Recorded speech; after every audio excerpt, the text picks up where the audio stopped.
I'm going to begin this series with what was for me one of the biggest mistakes that Bethesda made when making Fallout 4. This video is going to be covering number 10 on this list, which is the introduction of power armor. So why is the power armor one of the worst mistakes in Fallout 4? Well, it comes down to the fact that something so good has such a terrible introduction. I'd like to make it clear that I think the power armor is a great addition to the game. My issue with it lies purely in the way it was introduced to the player. Power armor is an old part of the Fallout universe. It's been there since the first game, and in this installment of the Fallout series, it's undergone some of the most significant changes out of any of the items when moving from Fallout 3 to Fallout 4. In Fallout 3, you learnt how to use it by talking to Paladin Gunny at the Citadel. Once you had done this though, it worked like any other apparel. You just put on the individual pieces and you gain their individual benefits. The point I'm making here is that the use of power armor was restricted till later in the game. Playing with power armor in Fallout 4 is a totally different experience. It's not just regular apparel. To wear the power armor, you first need to acquire its skeleton, which is like a frame to hold the individual bits of armor that go on it. Once you have a frame, you can just place the separate sections of the power armor onto this frame and wear them. The mechanics of this actually work very well, with separate pieces of armor having their own durability. This allows pieces to weaken and slowly break off, exposing that specific part of your body. When you're actually wearing the armor, it feels really great as well. You feel heavy, clunky, slow, huge, and powerful. This is also emphasized very well when fighting enemies like the deathclaws. You'll be picked up and thrown around, and you can feel that you have weight.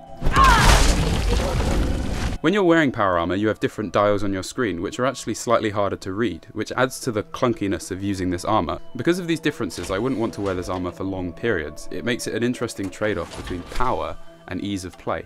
The art style of the armor is fantastic. The X01 is my favourite by far. It looks dark and intimidating, showing that the Fallout style was amazing before Bethesda even got involved. It reminds me that Black Isle Studios really deserve a lot of credit for actually inventing the Fallout series in the first place. Now I know what you're thinking. For a top 10 worst design choices, there are a lot of positives here.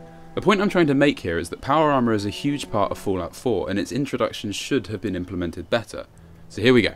Most Fallout 4 players know that you can find and wear a full set of power armor within 20 minutes of starting Fallout 4. The reason this is such a mistake is fairly clear. The purpose of RPGs like Fallout are to start you with a weak character with very few abilities. You can then craft and upgrade your character the more you play the game. This adds meaning to your achievements as you progress and unlock new items and upgrades for your character. The enjoyment revolves around watching your player grow from nothing. In this RPG, you can very easily become one of the most powerful characters in the game within 20 minutes. This is made even worse by making you fight and kill one of the most daunting enemies in the game immediately after getting the armor. It just shows up. It's disappointing because arguably one of the biggest gameplay alterations and improvements in the entire game is effectively given to you with no effort of your own. You haven't earned this achievement past the effort of earning the money to buy the game, and all other achievements are a lot less significant in comparison. It's important to note that the usefulness of your power armor is reduced because it requires fusion cores, but these are not hugely rare and do not change the fact that the power armor is available so early on. Considering all the negativity I have around this, I will explain how this could have been improved rather than, just give it mindless criticism. Bethesda should have shown you someone in power armor early on in the game, like someone flying past with it or NPCs using it and showing you how good it really is. This is done well with Dance surviving the XBM propulsion system when fighting the synths early on in the game. Thanks to my power armor, I'm still in one piece. Or to get the power armor even more in the player's face, Sean should have been taken by a character in power armor smashing open the stasis chambers in the vault. This ensures the player feels a connection with power armor and gets to see how powerful it is. Now they'll really want to acquire it.